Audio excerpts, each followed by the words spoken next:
안녕하세요. 김커원입니다. 자기소개서 문항들이 어떻게 만들어질까? 그 네 번째 컨텐츠입니다.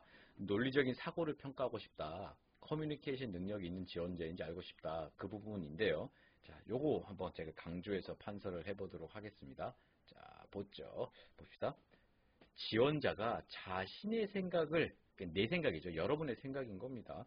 여러분의 생각을 전달할 수 있나? 를 알고 싶은 겁니다. 참 이게 아이러니한데 뭔 소리냐면 여러분 정도면 내 생각 다 얘기하거나 할 수 있죠. 뭐 글로 쓰라 그러면 어색할 수도 있지만 좀 힘들어할 수 있지만 내 생각 얘기하라는데 그죠? 근데 여기서 이제 직딩의 숨은 어떤 그 필요 역량이 있습니다. 뭐냐면 이거 그냥 잘 전달할 수 있냐 네 생각을 요걸 다른 말로 가자 그러면 뭔 소리냐 그러면 예, 효과적 효과적으로 전달할 수 있는 능력이 있냐, 실력이 있냐라는 겁니다. 요걸 알고 싶은 거죠. 근데 이게 자기소개서 문항 하에서 뭐 하나 읽어본다고 딱 되겠습니까? 그래서 당연히 면접에서 평가를 하고 다양한 허들을 만들면서 평가를 하게 되겠죠. 자, 그럼에도 불구하고 우리한테 발등에 불 떨어진 건 자기소개서니까 한번 자기소개서를 한번 봅시다. 자, 첫 번째, 요런 자기소개서 문항이 논리적인 사고 또는 커뮤니케이션 능력을 평가하는 문항이라고 보시면 됩니다. 읽어보겠습니다. 어려운 문제를 해결했던 경험을 논리적인 순서로 설명해 주세요. 자, 어려운 문제를 해결했던 경험. 자, 어려운 문제라고 해서 정말 지구가 멸망할 여러분 입장에서 정말 죽고 싶은 문제일 수도 있지만 착각이라기보다는 뭐가 있을까요? 너무 고민하지 마실 게 어려운 문제를 해결했던 경험을 하라 그러니까 정말 끙끙거리시는 분들이 있을 수 있는데 이거 그냥 나의 과거입니다. 여러분 과거 또는 추억, 뭐 추억일 수도 있죠. 이 중에서 하나 하시면 됩니다. 그래서 어려운 문제라고 해서 너무 큰 거일 필요는 없다. 그죠? 어떤 어려운 문제 상황을 하나 이렇게 제시하고 요걸 어떻게 해결했는지 어떻게 문제를 해결한다라는 건 뭐 다른 측면에선 상황을 진단하고요. 상황 인식이라고 그러죠. 상황을 인식을 하고 원인을 발견을 합니다. 문제가 뭔지, 그죠? 그리고 원인이 명확해지면 이걸 가지고 이제 해결 방안을 찾겠죠.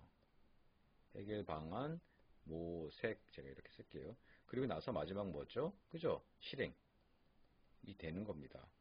당연히 실행을 했을 때 그 원인은 알았지만 이 해결 방안이 딱 맞는 게 아닐 수도 있지 않습니까? 그러면 다시 이게 뭐죠? 그죠? 보완이 들어가는 겁니다. 이런 프로세스가 어찌 보면 회사 입사 후에 일을 해내는 과정이다라고 보시면 뭐 틀리진 않을 거예요. 다시 문제로 가보면 나의 추억, 나의 어떤 과거죠. 이 과거를 한번 쭉 보시고 어려웠던 상황, 나 이 문제 이렇게 풀었지, 뭐 이런 건 이렇게 했지, 라는 걸 떠올려 보시고 그 에피소드 한 개를 요런 어떤 상황이었고 그때 그 원인이 뭐였는데 나는 이런 식으로 행동을 해서 이렇게 문제를 해결했어요 라는 게 요 1번 자기소개서 문항에 논리 정연하게 기록이 돼야 된다라는 겁니다. 요때 이 아까 제가 얘기했던 뭐 지구가 멸망할 것 같은 어려운 문제를 고민할 필요가 없다라는 소리가 뭐냐면 너무 이 에피소드가 어떤 게 좋은 거예요. 너무 좀 더 쉬운 문제인데 내가 남들이 이상하게 보지 않고 이렇게 고민할 필요 없다라는 거죠. 여기서 이 문항의 핵심은 논리적인 사고다라는 겁니다. 이해되셨죠? 그리고 문제를 해결할 때 여기 써 있는 문제를 해결하실 때 이건 분명히 이런 사람들이 있었을 거 아니에요. 누구한테 부탁을 했다, 누구와 협의를 했다, 누구한테 뭐 협조를 구했다, 물어봤다 등등. 그때 뭐가 들어가죠? 그죠? 대화가 들어가죠. 이 대화 커뮤니케이션이라는 겁니다. 이런 것들도 요 간간히 여러분 글에 녹여주시면 참 참신한 글이 될 수 있다. 자, 두 번째 자기소개서 문항을 볼게요. 주어진 상황에서 여러분의 의사결정 내린 과정과 그 이유를 설명하세요. 자, 정말 어떻게 보면 이 문항은 판단력일 수도 있어요. 근데 판단력이라고 한 역량 자체가 그렇게 뭐 범용적으로 표현하고 싶은 어떤 그 알고 싶어하는 역량은 아니기 때문에 논리적으로 사고해서 판단했다라는 거 안에 들어가 있는 상황이라고 보시면 됩니다. 자, 주어진 상황에서 어떤 현실이죠. 현실에서 나의 의사결정 내린 과정, 너 어떻게 이 문제를 이렇게 하려고 판단 내렸니? 이겁니다. 이건 다시 다르게 의역을 하면 당신은 그 문제 상황에서 어떤 논리를 통해서 이 실행 방안을 선택하셨습니까? 이렇게 보시면 됩니다. 그 이유도 설명해 보세요라는 거죠. 그것 또한 이것도 2번 질문이지만 요 프로세스로 흘러갑니다.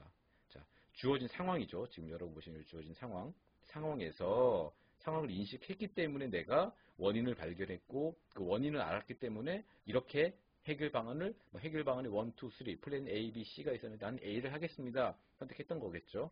그 해결 방안에서 했다라는 게 들어가시면 됩니다. 사실은 요 1번 질문과 2번 질문이 아예 질문이 너무 다름에도 불구하고 여기서 알고자 하는 건 거의 동일하다라고 봐도 뭐 무방하겠습니다. 자, 세 번째 질문 가보죠. 세 번째 질문, 갈등이라는 게 나오네요. 갈등이 발생했던 경험을 얘기해 주시고 이 갈등을 해결하기 위해서 어떤 커뮤니케이션 방식을 사용했는지도 알려주세요 라는 겁니다. 자, 여기 잘 보세요. 갈등, 관리 이런 어떤 역량도 있어요. 어떤 다양한 어떤 직무 속에서. 그렇지만 여기서는 이 갈등이 갈등의 과정 속에서 이해를 하고 경청을 해서 사람의 배려심을 배웠습니다. 이렇게 풀어나가시는 건 아니라는 겁니다. 자, 헷갈리실 수 있는데, 왜냐하면 문제 자체가 갈등이 발생했던 경험, 그러니까 어떤 마찰이 있었다는 거죠. 어떤 상황에서 그게 사람 대 사람의 그 어떤 갈등인지 아니면 나 혼자 어떤 일을 하다가 난관에 부딪혀서 내 심적으로 혼자서 1인 갈등을 겪은 건지를 구분하지 못하겠지만 둘 다 포함이 된다는 소리입니다. 그래서 이 갈등이 발생했던 경험을 소개한다고 해서 무조건 사람 대 사람, 동아리 멤버들, 프로젝트 멤버들과 갈등이 있었다, 이렇게만 해야 된다는 건 아니라는 겁니다. 혼자서도 갈등이 있을 수 있습니다. 또는 사람 대 사람이 아닌 갈등도 있을 수 있다는 겁니다. 자, 그러면 갈등이 발생했던 경험을 소개하고 여러분의 어떤 인생의 추억을, 과거를 한번 체크해 봐야겠죠. 이런 갈등 에피소드를 하고 이런 갈등을 문제 상황을 해결하기 위해 어떤 커뮤니케이션 방식을 활용했나요? 자, 여기서 이제 핵심은 여러분이 써야 되는 제한 분량, 500자인지 300자인지 어떤 게 있을 거 아닙니까? 어떤 방식을 사용했냐? 즉 커뮤니케이션 방식이라고 하니까 대부분 좀 고민하지 않으시면 어떤 감정을 추스리고 직접 만나서 대화를 통해서 서로의 이해를 했다.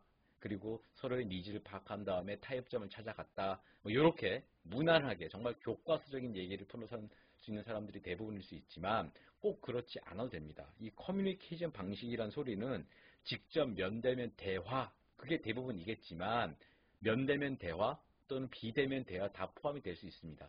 상황에 따라서는 1차적으로는 어떤 심각한 마찰인 경우, 이건 비즈니스 상황이지만 심각한 마찰인 경우에는 잠시 텀을 두고 서로의 자료를 분석 후에 비대면 또는 이메일로 서로에 대한 이해도를 높인 상태에서 합의점을 찾고 그리고 합의를 최종 결론 내리기 위한 면대면 어떤 미팅, 협약 등등을 하는 경우도 많습니다. 이해되시죠? 그래서 갈등이 발생했으니까 친구와의 갈등이 발생했으니까 내가 잘못한 게 많고 그도 잘못한 게 있으니까 직접 적극적으로 용기를 내서 만나서 우리 대화를 나눴다. 이렇게 풀어가도 틀린 건 아닙니다만 중요한 건 이 문항에서 요구하는 게 논리적인 사고 및 커뮤니케이션이라는 거죠. 커뮤니케이션. 즉 논리적인 어떤 로지컬 싱킹이라는 소리인데 이 논리적 사고가 이 글에 표현이 되고 있냐를 어필해야 된다는 겁니다. 아까 서두에 제가 이런 말을 했죠. 잘못하면 이 갈등이라는 게 경청, 배려, 이해심으로 흘러갈 수 있다. 그걸 조심하셔야 된다라는 게 이런 맥락입니다. 그래서 문제를 다시 읽어보면 갈등이 발생했던 경험을 소개하고 여러분 에피소드 소개하는 소리입니다. 하나 정도만 하시면 되겠죠. 하고 이 갈등을 해결하기 위해서 어떤 커뮤니케이션 방식을 활용했는지 서술하세요 라는 겁니다.